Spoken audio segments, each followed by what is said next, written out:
दुर्योधन जैसी गलती आप कभी मत करना। मैं सच कह रहा हूं। भगवान श्री कृष्ण ने दुर्योधन से पूछा था, अर्जुन भी वहीं खड़े थे, कि तुम्हें क्या चाहिए बताओ, मेरी सेना चाहिए या मैं चाहिए। तो दुर्योधन के मन में लालच आया। दुर्योधन ने कहा कि मुझे तो आपकी सेना चाहिए, क्योंकि बहुत सारे लोग होंगे और जब पांडवों के खिलाफ लड़ेंगे तो पांडवों को पता लगेगा। आपकी मजबूत सेना चाहिए। और दुर्योधन बड़ा खुश हुआ था वो पा करके। उसे लगा था वाह, जीत लिया मैंने सब कुछ। अर्जुन के हिस्से आए थे कृष्ण, और जीत तो आपको पता है किसकी हुई थी। ये गलती हम रोज करते हैं। ये प्रसंग सुनिए और इसे समझिए। हरे कृष्ण दोस्तों, मैं हूं अनुज शर्मा। एक भक्त थे राधा रानी के, अद्भुत भक्त थे, अनन्य भक्त, भजन गाते थे। जब हम राधा रानी के महल जाते हैं तो जो सीढ़ियां आती हैं उन सीढ़ियों में बैठा करते थे, सुबह शाम दिन रात, बस राधा राधा राधा राधा राधा राधा, भजनों में लीन रहते थे। कोई कुछ दे देता तो खा लेते थे, नहीं मिलता तो कोई बात नहीं। ब्रजदास अपनी भक्ति में लीन रहते थे और राधा रानी के पास आने वालों की तो भीड़ लगी रहती है। एक दिन एक बड़े सेठ आए। बड़े सेठ ने देखा कि अलग ही भक्त है, कितने सुंदर भजन गाता है, लीन रहता है भक्ति में। जब मैं अंदर दर्शन करने गया था तब भी भजन गा रहा था, अभी बाहर आया हूं तब भी भजन गा रहा है। किसी से भिक्षा भी नहीं मांग रहा है, किसी से कुछ चाह भी नहीं रहा है, सुंदर भजन गा रहा है, सच्चा भक्त है राधा रानी का। तो सेठ ने ब्रजदास को 100 रुपए दिए। बात बहुत पुरानी है। उस समय के 100 रुपए लाख रुपए के बराबर होते थे। 100 रुपए दिए। ब्रजदास की आंखें खुली। ब्रजदास ने 100 रुपए का नोट लेकर के माथे से लगाया। सेठ भी मुस्कुराते हुए चले गए। अब ब्रजदास ने सोचा कि 100 रुपए का नोट मैं पहली बार देख रहा हूं। जीवन में इतना बड़ा नोट तो देखा ही नहीं, इतने सारे पैसे तो एक साथ देखे ही नहीं, और कोई सेठ मुझे देकर चला गया। ये तो बड़े कमाल की बात है। क्या करूंगा इस 100 रुपए का। इससे पहले कभी पैसे से कोई वास्ता ही नहीं था। भोजन मिल ही जाता था, भजन और भोजन, बस यही था जीवन। अब 100 रुपए का नोट आ गया। भजन तो वहीं टूट गया जहां 100 रुपए का नोट आ गया। भोजन की चिंता रही नहीं। सोचने लगे क्या करूंगा। वहां से अपना झोला उठाया, वहां से नीचे उतरने लगे। सोचते रहे क्या करूंगा। मन में आया कि 50 रुपए से खाता खुलवा लेता हूं बैंक में, और बाकी 50 रुपए में नए वस्त्र खरीदूंगा, अच्छा भोजन खाऊंगा, मर्जी के होटल में जाऊंगा, वहां भोजन खाऊंगा, बढ़िया खाना खाऊंगा, बहुत सारे पकवान खाने हैं। बहुत सारी इच्छाएं थी जो उस 50 रुपए में पूरी होनी थी, और 50 रुपए बैंक में जमा होने थे। उन इच्छाओं के बीच में उलझे उलझे उलझे उलझे सारा दिन हो गया। रात्रि बीत गई। रहना सोना कहां था, वहीं सीढ़ियों से नीचे, क्योंकि अब तक तो राधा रानी की सेवा की थी, राधा रानी का नाम ही जपा था और कुछ किया ही नहीं था। आश्रय की कभी आवश्यकता महसूस ही नहीं की थी, क्योंकि महारानी के महल में रहते थे, राधा रानी के महल में रहते थे, अपने ऊपर हमेशा राधा रानी की छत्र छाया महसूस करते थे।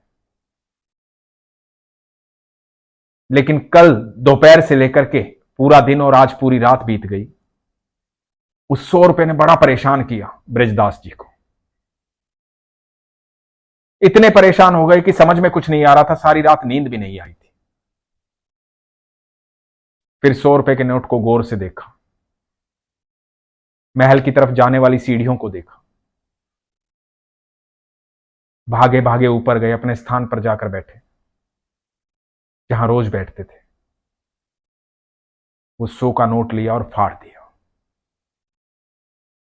और जोर से रोने लगे, राधे राधे चिल्लाने लगे। बोले राधा रानी क्षमा करना, जब से इस 100 का नोट आया था एक बार भी आपका नाम नहीं लिया। आपको कैसे भूल सकता हूं मैं।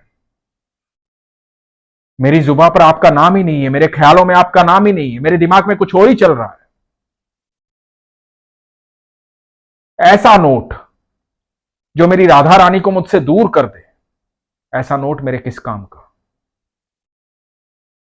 ऐसी तृष्णा किस काम की, ऐसी सोच किस काम की जो मेरे भगवान से मुझे दूर कर दे, मेरे ईश्वर से मुझे दूर कर दे, मेरी मां से मुझे दूर कर दे। जब तक तेरी छत्र छाया है, जब तक तेरा आशीर्वाद है, जब तक तू मेरे साथ है, मुझे किस चीज की आवश्यकता है? नहीं चाहिए कुछ भी। मुझे माफ कर दे मां, मुझे माफ कर दे राधा रानी। और नोट के टुकड़े कर कर फेंक दिए और लगे अपना भजन करने। मैं सच बताऊं दोस्तों, हमारी जितनी मूलभूत आवश्यकताएं होती हैं ईश्वर हमेशा पूरी करते हैं, हमेशा, क्योंकि उन्होंने जन्म दिया है। एक बार बिल्कुल आराम से बैठ करके ये सोचिएगा, जिसने हमारे जन्म लेने से पहले हमारे दूध का इंतजाम कर दिया, हमारे इस धरती पर आने से पहले इस धरती को खूबसूरत बनाया, इतने सुंदर सुंदर फल, पेड़ पौधे, झरने, नदियां, तालाब, पहाड़,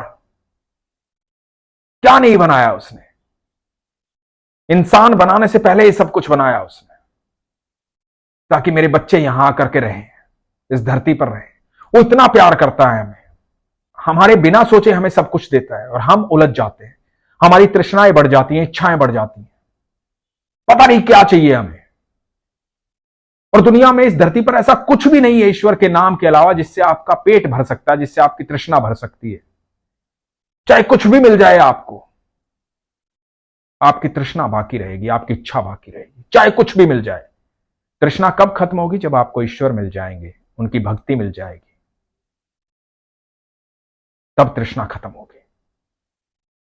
भटक रहे हैं इधर से उधर, अपनी इच्छाओं का बोझ अपने कंधों पर ढो रहे हैं, इतना ढो रहे हैं कि कमर झुक गई है। एक दिन गिर जाएंगे, टूट जाएंगे, मर जाएंगे, ये बोझ खत्म नहीं होगा। इस बोझ को आज ही उतार फेंको, क्योंकि सच ये है कि आपकी सारी मूलभूत आवश्यकताएं ईश्वर ने पूरी कर रखी हैं। जिन चीजों में आप उलझे हुए हो, वो चीजें आपकी तृष्णा है, आपकी इच्छा है। उनको कंट्रोल करो। इच्छाएं सिर्फ आपके आनंद के लिए होनी चाहिए, इसलिए नहीं कि इच्छाएं आपका आनंद लेने लग जाएं और आप परेशान हो जाएं, आप दुखी हो जाएं। अपने ईश्वर को याद करो, अपने पिता को याद करो। वो बहुत बड़ा दाता है। हमारे पात्र इतने छोटे छोटे से हैं, इतने छोटे छोटे से, क्या मांगेंगे हम उनसे? वो इतना दे सकता है जिसकी कल्पना भी नहीं कर सकते हैं, इतना दे सकता है। छोटी छोटी इच्छाओं के लिए मरे जा रहे हैं। क्यों? किस लिए? खुश रहो, आनंद में रहो, इन इच्छाओं को मार दो। सच कह रहा हूं, नहीं तो इच्छाएं तुम्हारा भोग करेंगी, तुम इच्छाओं का भोग नहीं करोगे। इस सफर का आनंद लो, अपने ईश्वर पर विश्वास रखो। सच कह रहा हूं, वो किसी चीज की कमी नहीं होने देगा। इसलिए हमेशा कहता हूं, अपने विश्वास को मजबूत रखो, अपना ख्याल रखो। हरे कृष्ण।